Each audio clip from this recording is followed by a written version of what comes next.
All right, so good afternoon, everybody. I'm going to do a recap of today's trade.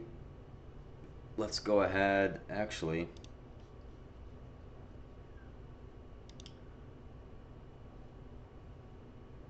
Well, I thought I had this set up, but apparently I do not.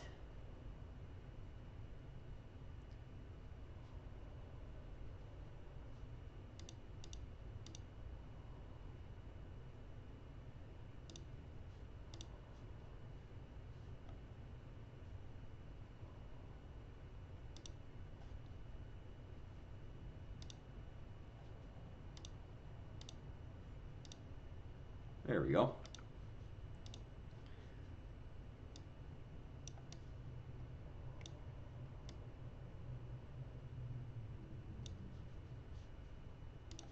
Okay, so let's go over this.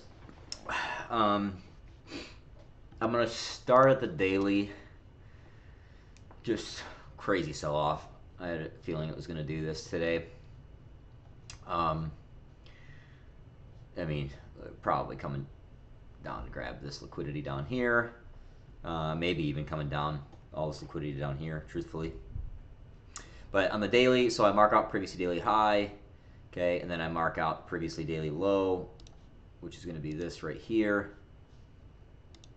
Okay, we blew way past that too. Came all the way down to this previously daily low, and we're still, selling off.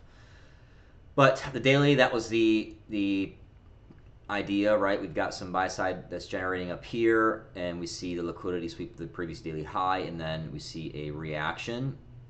If you go to the 4 hour, you can see it here, right? So this is 6 a.m. So it comes up, takes the high, and then it's, at 6 a.m. we're trading down in here, right?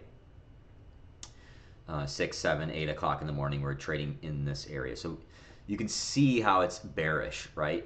That we are rolling over into this direction, correct? So dropping down to a 15-minute, we have our 15-minute liquidity sweep, which is yesterday's Asia high over here. Like look at these highs right here, nice and clean, right? And the previously daily high is taken as well. But we have our 15-minute sweep of liquidity here. Then we have our 15-minute change in the state of delivery right here, okay? And that's actually right where I entered, see? So I actually entered the position here with before the candle even closed because I had high expectation just from everything else that just showed you that we were going to be going lower. So then I actually dropped down to a 1-minute chart to get a little bit more of a precise entry because I was just targeting London lows, right? Which is the purple line here. And once we had that change in the state of delivery, you can see it right here, right? I had marked out the fair value gap right here on the 1 minute.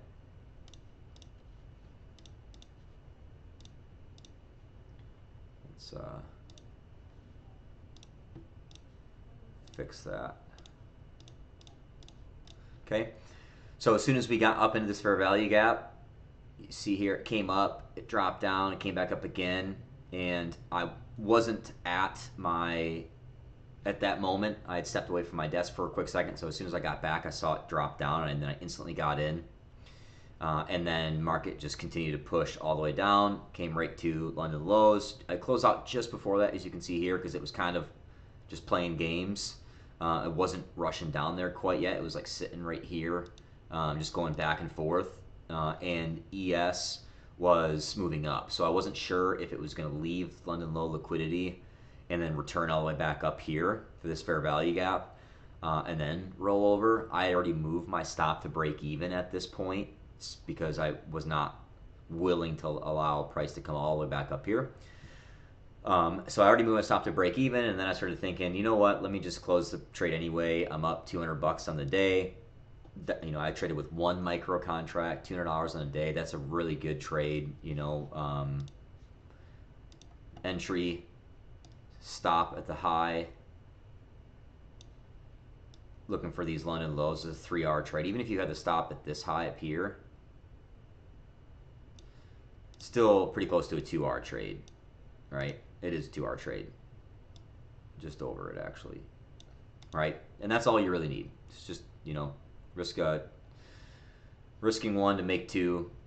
It's good risk ratio. Now, if I had 2 contracts on, I would have let the runner go all the way down to this previously daily low, which would have been a 6R, which would have been massive. But I only did trade it with 1 contract because, like I said, I am doing a small account challenge. So I'm going from, I funded $2,500 in a futures account with AMP, and I'm trading that account up to, I want to get it to $100,000 by the end of 2025. So you have to risk properly with that, right? If I go in here and I go ahead and do create limit order, it says to risk three contracts, but $195, if we have $2,500 in an account times 2% is $50. This is way over 2% of my portfolio. So I'm not going to risk that. That's way too much. So instead, what I'm going to do is I'm going to risk 1, because risking 1 contract, I'm risking $65, just a little over 2%. So that's good risk ratio right there. That's exactly where you want to be. Until the account gets to 5,000, I can't risk anything more than, you know, 1 contract. I mean, it shows you right here, the risk is actually 4.27%. So, you know, 2% more than I really should be risking in general. But to get a 28%, almost 29% reward all the way down there, up here is still a almost 9%. So you're risking 4.2 to make 8.7. That is really good risk to reward ratio right there. And this is a great setup. You have the 15-minute liquidity sweep. You have 15-minute change in the state of delivery. Fair value gap is created. Price returns back up to the fair value gap. You take your entry there, right? And then low-hanging fruit is London lows. And if you think about it too, like if you couldn't see any of this price action yet, and this is where you're at, where does it look like price is going? This is London lows, this purple line. So you see all this up here, you see the previous daily high taken, you see the 15-minute liquidity sweep taken, you see this big move down. Like it's clear where price is moving, right? It's very clear where price is going, especially after taking higher time frame liquidities. You know, this previously daily high is a daily liquidity, right? It's a higher time frame liquidity, so it's stronger, right? So just with that in general right there, you know, you could anticipate price to come back up to this fair value gap right here. That could happen.